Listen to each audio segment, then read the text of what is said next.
Midnight, the witching hour, a time when shadows dance and whispers seem to emanate from the very walls. It's the time when we are most vulnerable, our defenses at their lowest, our minds open to the terrors that lurk just beyond our perception. Tonight, I'm going to tell you a story about such a time. A story about an evil that crept in under the cloak of darkness. It was a night like any other. The air was still, heavy with the promise of rain. Unbeknownst to the occupants of a small, unassuming house on a quiet street, something sinister was approaching. Something hungry, something evil. It arrived silently, a whisper of malice in the stillness. No one heard it come. No one saw it enter. But it did enter. It slipped through the cracks of the old house into the very fabric of the building, and it waited. The clock struck 12, its chimes echoing through the empty halls like the tolling of a funeral bell. The entity was inside, and it was here to stay.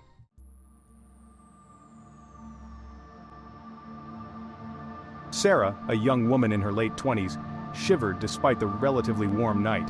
She'd been feeling uneasy all evening, a prickling sensation on the back of her neck that refused to be ignored.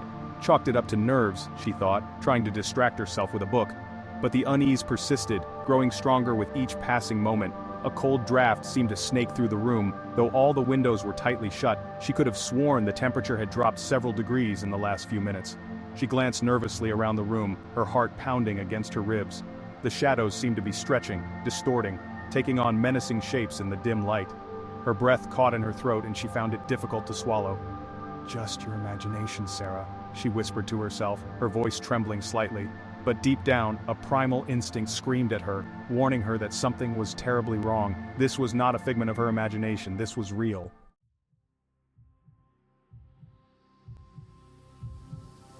Down the hall, her elderly grandmother, Eleanor, stirred in her sleep. A light sleeper, she was accustomed to the sounds of the old house settling at night. But tonight was different. Tonight the usual creaks and groans were punctuated by something else, something sinister. A soft, almost inaudible whisper seemed to slither from the walls, weaving itself into the fabric of the house. It was a whisper too low to decipher, too fleeting to pinpoint, yet it sent chills down Eleanor's spine. She sat up in bed, her heart pounding against her frail chest. Her eyes darted around the room, searching for the source of the sound. But there was nothing. Had she imagined it? She strained her ears, listening intently. Then she heard it again. A faint whisper, like the rustling of dry leaves just beyond the edge of her hearing. This time it seemed closer, more insistent. A cold dread settled in the pit of her stomach. Something was terribly, terribly wrong.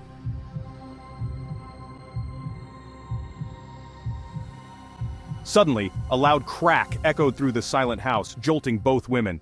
Sarah jumped to her feet, her book tumbling to the floor. Her eyes darted to the hallway, her heart pounding in her chest. What was that? The sound seemed to have come from her grandmother's room. Fear lent speed to her steps as she raced down the hallway, her mind flooded with images of Eleanor lying hurt and helpless. But when she reached the room, she found Eleanor sitting up in bed, her eyes wide with terror, staring at the wall opposite her. Following her gaze, Sarah saw it, a picture frame, hanging slightly askew on the wall. It had been perfectly straight just moments ago. "Grandma, what was that noise?" Sarah asked, her voice trembling. Eleanor just pointed a shaky finger at the picture frame, her eyes wide with a terror that sent shivers down Sarah's spine. Something was very wrong. Something evil had invaded their home. The air in the room grew heavy, oppressive. Sarah could see her breath hanging in the air, a ghostly plume. The temperature had plummeted, sending a shiver down her spine. "Grandma, did you feel that? It's freezing in here," Sarah whispered. Eleanor nodded slowly, eyes fixed on the crooked picture frame. She pulled the blankets tighter around her, trembling. "There's something here, Sarah," she whispered. "Something evil." Sarah wanted to dismiss her grandmother's fears, to tell her it was just the old house settling, a draft, anything but the truth. But she couldn't shake the feeling that something was terribly wrong.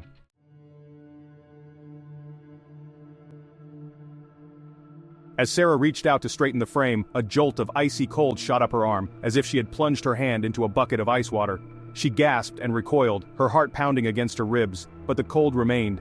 A searing, burning cold that seemed to spread through her veins like a poison. Panic welled up inside her. This was no ordinary cold. This was something else, something unnatural. She tried to pull her hand away, but it was as if an unseen force held it captive. Her breath caught in her throat and she tasted the metallic tang of fear on her tongue. "Grandma!" she cried out, her voice high-pitched and desperate. "Help me!" Eleanor, her frail body racked with terror, struggled to her feet. She reached out a trembling hand to Sarah, her eyes filled with a desperate hope. "Let her go," she commanded, her voice surprisingly strong. "Leave her alone." But the entity, for that was what it surely was, did not listen. Instead, the grip on Sarah's hand tightened, sending a fresh wave of agonizing cold through her body. She cried out again, a primal scream of fear and pain that echoed through the silent house.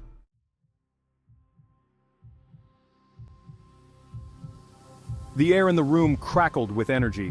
The temperature plummeted further, and a strange, sulfurous odor permeated the air, sending a wave of nausea through Sarah. She could feel her strength draining away, replaced by a bone-chilling fear that threatened to consume her.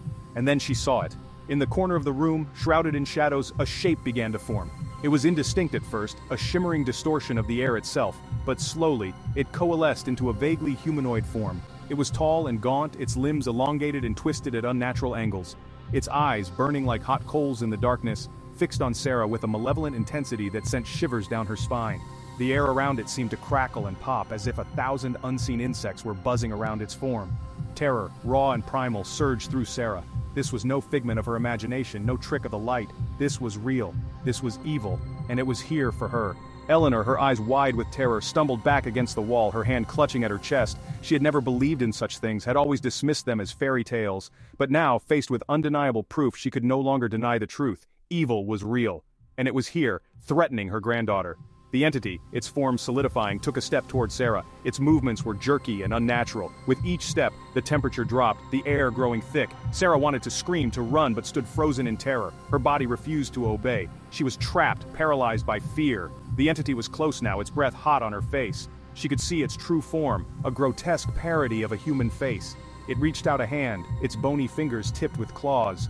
This was it, she thought, her mind racing. This was how she died.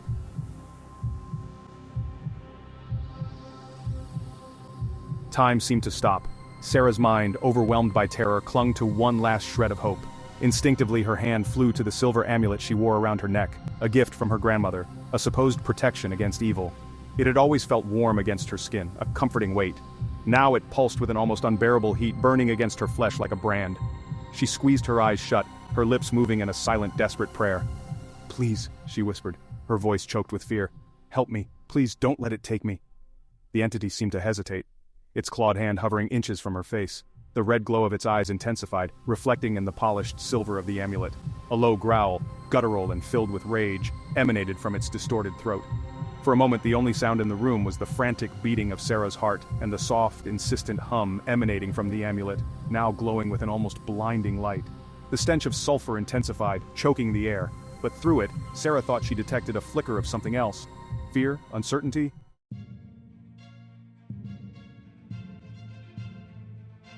The amulet, radiating an unbearable heat, suddenly flared, bathing the room in a brilliant white light. Sarah, blinded, cried out, shielding her eyes with her free hand. Eleanor, her face a mask of awe and terror, could only watch in stunned silence. The entity, caught in the unexpected wave of energy, howled in rage and pain. It staggered back from Sarah, its form flickering in and out of existence, its outline blurred and indistinct. The growl became a shriek, high-pitched and ear-splitting, echoing through the room, seeming to shake the very foundations of the house. Sarah, her ears ringing, could only watch through tears of pain and fear as the entity writhed and contorted, a nightmarish silhouette against the blinding light. But the light was fading. As quickly as it had flared, the amulet's glow began to diminish, the heat receding until it was once again a comforting warmth against Sarah's skin.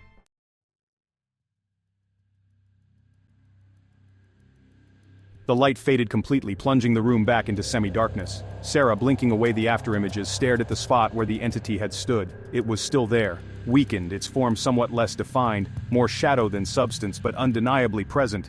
Its eyes, glowing embers in the darkness, burned with a hatred that chilled Sarah to the bone. The oppressive weight that had filled the room lessened, the air no longer crackling with energy, but the stench of sulfur lingered, a constant reminder of their unseen tormentor. Sarah, though still terrified, felt a surge of something else. Defiance. It was as though the entity's attack, its very presence, had awakened something within her, a strength she never knew she possessed. She was still afraid, but she would not be a victim. She would fight.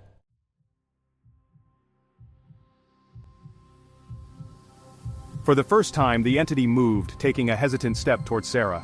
It seemed to glide across the floor, its feet not quite touching the ground. Then, it spoke. Its voice, when it came, was not the guttural growl Sarah had expected.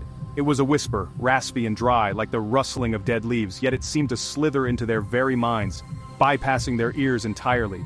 "You," it hissed, its gaze fixed on Sarah, its voice filled with a cold, calculating malice. "You will be mine." The words hung in the air, heavy with menace. Sarah felt a cold dread creep up her spine, tightening its icy grip around her heart. She knew with a chilling certainty that this was not over, this was just the beginning.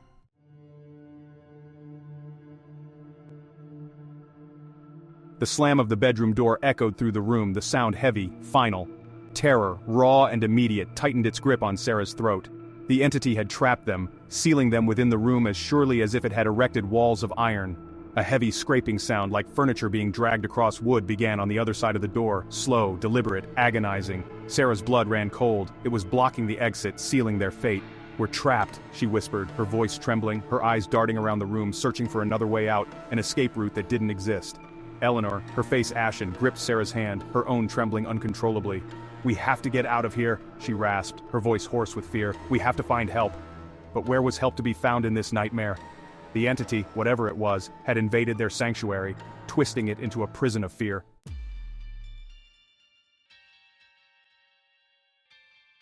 The room began to shake, a deep, visceral tremor that seemed to emanate from the very bones of the old house.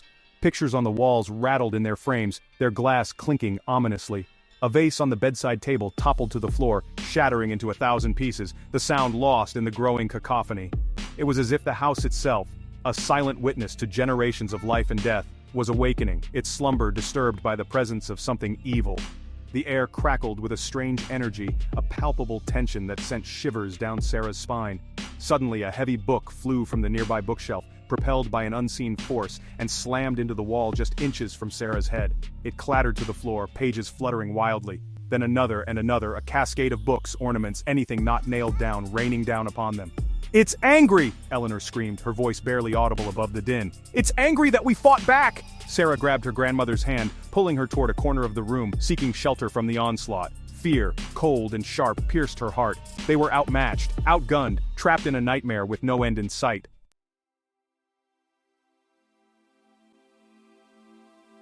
Then, amidst the chaos, Sarah noticed something. A faint blue light, shimmering like heat haze, emanated from beneath the old warped floorboards near the bedroom window. It pulsed with a rhythm that seemed to match the frantic beating of her own heart. Hope, unexpected and fragile, blossomed in Sarah's chest. Could it be? Was there a way out after all?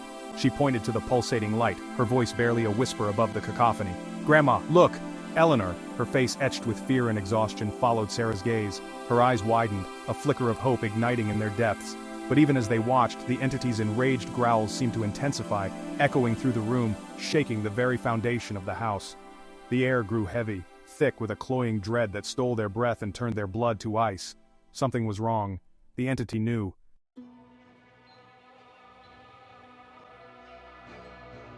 The blue light pulsed with an urgency that mirrored the frantic beating of Sarah's heart. It beckoned them forward, promising an escape from the nightmare unfolding around them. With a strength born of desperation, Sarah and Eleanor clawed at the warped floorboards, their fingers splintering against the aged wood. Each creak of the floorboards, each groan of the old house, sent shivers of terror down their spines. The entity's enraged growls seemed to shake the very room, a constant reminder of its malevolent presence, its awareness of their desperate attempt to escape its clutches. Finally, with a groan of protest, a section of the floorboards gave way, revealing a small earthen tunnel beneath.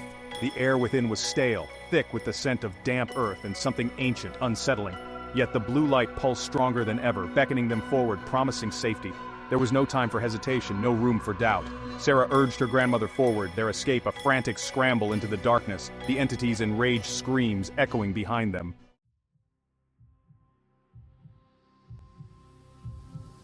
Silence descended upon the room, heavy and absolute.